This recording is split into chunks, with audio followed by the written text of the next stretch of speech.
Reporting from JerusalemForEndTimes.com, this is Brian Schrauger.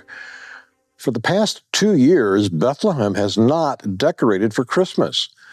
Because of Israel's war with Hamas, the economy has been severely depressed.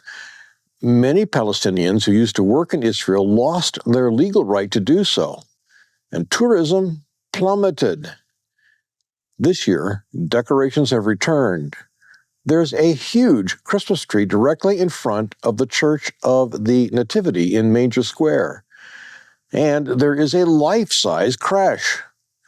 Notably, this is the only place in public decorations where Jesus is depicted. Why? Almost the entire population of Bethlehem is Muslim. Islam's version of Jesus claims he was a prophet, but subordinate to Muhammad.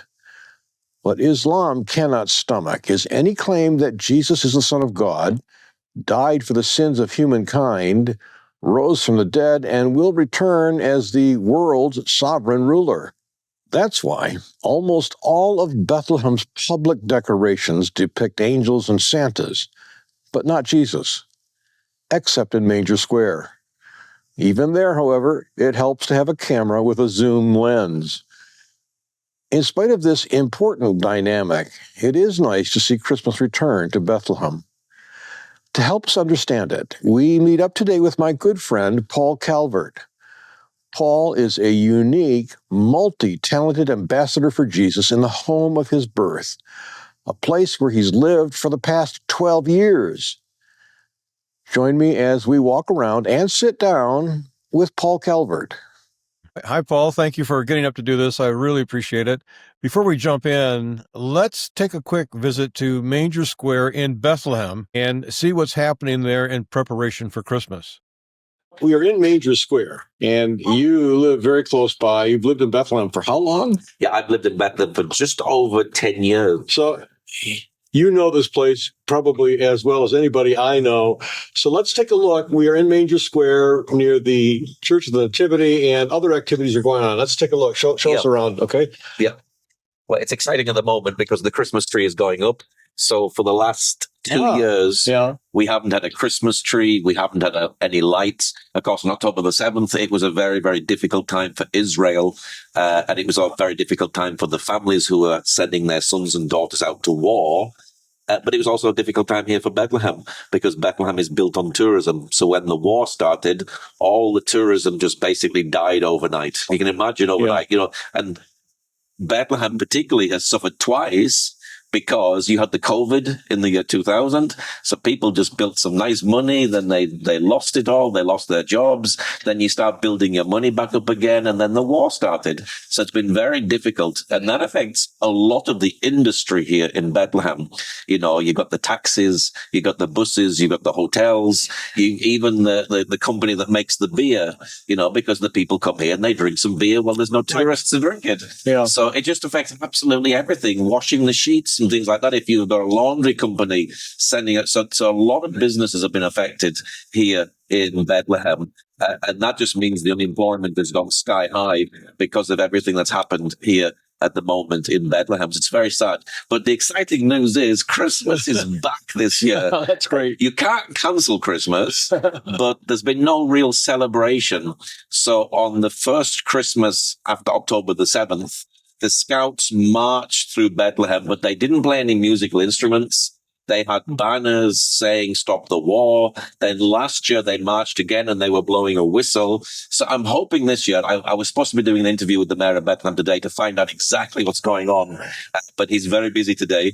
So I'm hoping this year the Scouts will march through Bethlehem with their musical instruments and have joy and happiness and celebration, because it's been a very, very difficult 2 years for the people here in Bethlehem. Indeed. Well, let's move over a bit and explain, please, to those who are watching and are not familiar with what we're looking at here behind you. Let's go over where we can see the entrance a bit. Okay, so we've got the Nativity Church just here. Nativity Church is a wonderful place to go in. You've actually got 3 churches here in Bethlehem, and you've also got 3 Christmases as well here in Bethlehem. Of course. Yeah. So you've got the Orthodox Church, you've got the Catholic Church, and you've got the Armenian the Armenian church as well here, and they all meet there in the building. But when you go down into the grotto, you've got the 14-pointed star. And that's where Jesus was traditionally born. And you turn around and then you've got the manger as well. A wonderful, wonderful place to go in and see. Now, there's 14 points to that star. Why is there 14 points on that star? Well, if you read the Gospel of Matthew, you'll see that Matthew's talking about there was so many generations from Adam to this point, and then from this point to this point, and then from this point to Jesus, 14 generations. So why was he talking so much about 14? Well, 14 was very important because in Hebrew language and in the Hebrew letters, every letter of the alphabet has a number attached to it. It's called something like gematria or something like that. So, for instance, the letter D has the number 4 attached to it, and the letter V has the number 6 attached to it. So, if you add the letters together for David, D, V, D, it adds to 14. And it is saying that Jesus is of the descendant of King David. That's what Matthew was saying. Yes. And you've got to understand the Hebrew. So Jesus wasn't a Palestinian, as people say. Even the grotto is shouting out, we're in the Palestinian Authority today, but even the grotto is shouting out that Jesus was a Jew. And you just need to do a little bit of history to find out that that's actually correct. If you go onto Google, Google will tell you that Hadrian came in about 135 AD, which was 100 years after Christ died, and he changed the name here. So it was Judea, then he changed it to Syrian Palestina. So that's where the name Palestinian came from. Very interesting. Then, of course, so that's very, very important to actually know that. Then if you go into the book of Luke, in the book of Luke, it talks about how Jesus was a descendant of David. And Matthew also proves it. So Jesus was very firmly a Jew and in no way a Palestinian. And that's important today because a lot of people jump on these things. But if you just take a little bit of study, just a tiny bit of study, you will find out, you will see, and you will know that Jesus was a Jew. And that's important because if he's not a Jew, he's not the Messiah. Indeed. So he's our savior. Indeed. Now, if we look over here, this is the mayor's office over here. And it is the law that a mayor has to be Christian. Really? And that's just really fascinating. And it is. It's really great.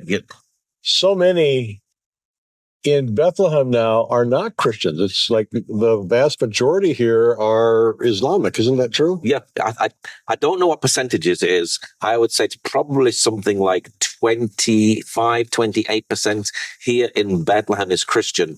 It's bigger as you go out. So you've got Bejala, I think is about 80% Christian, and Bet Sahor is, I think, about 80% Christian. Now, Bet Sahor is also very important as well because that's where the shepherds' fields are. That's where the angel came on that night and told the shepherds that Jesus has been born, the Messiah, and you can go and see him, and he's there in the manger. And if we have a look over here, we've got the Holy Family, which they're sort of getting ready at the moment. They put the Christmas tree up, and I think this is actually a new Christmas tree because they've been building it differently than what they would normally build it. And this new star frame is all brand new, and they're going to put the Holy Family right in there. And of course, this is where Bethlehem is, where the shepherds would have came into Bethlehem, and they would have actually came to see the baby Jesus on that awesome, wonderful night. And it happened, right here. So very close on the shepherd's fields, then right here is Bethlehem as well. So it's a great time and a great celebration. So I'm hoping that it's going to be a really big celebration. We know that is the war over? Is it not over? There's a little bit of a debate as to really whether things are finished. I think there's still problems here on the ground, but at least if the tourists come back, and it does feel like as though the tourists have been coming back as well, and that's important just for the people, for the people here to have hope. Without hope, the people perish. So the people just need hope here at the moment. So that's really, really important. Excellent. Do you know what they're planning to do here, what the program is? It looks like a platform they're putting up. Well, yes, because this is where they're going to do the lighting of the Christmas tree. So I don't know exactly what they're doing this year, but in other years past, they've had the prime minister has came. So last time it was Mohammed Shtia.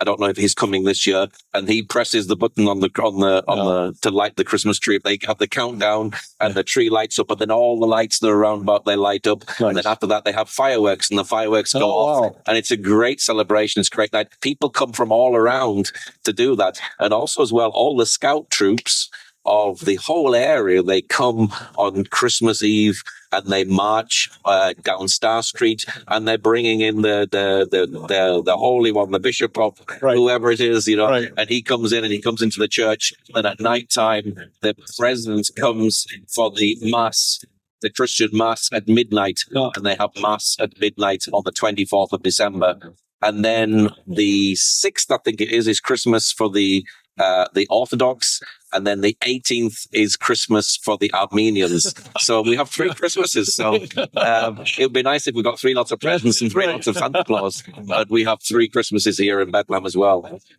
Do you know when they're going to light the tree? When will that happen? It's always the first Saturday in December that they light the tree. So it's going to be just an exciting time. Think 2 years with no Christmas tree, 2 years with no lights, 2 years with just negative talk about the war, the difficulties, people who have died. You're not necessarily seeing a lot of that here. It's obviously been in Gaza, but it still has an effect here. It's still very negative for the people. So just to actually have some celebration is going to be really, really great. Well, excellent. We are going to pick up our conversation over the internet because we can say some things there that we couldn't say here. Sounds good.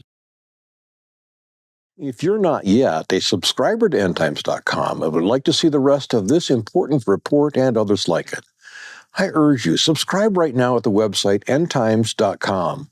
For only $7 a month, you will receive a wealth of information and insight from Jimmy Evans, Mark Hitchcock, and experts from around the world, including Israelis living right here in the Jewish state. Do yourself a favor. Sign up today.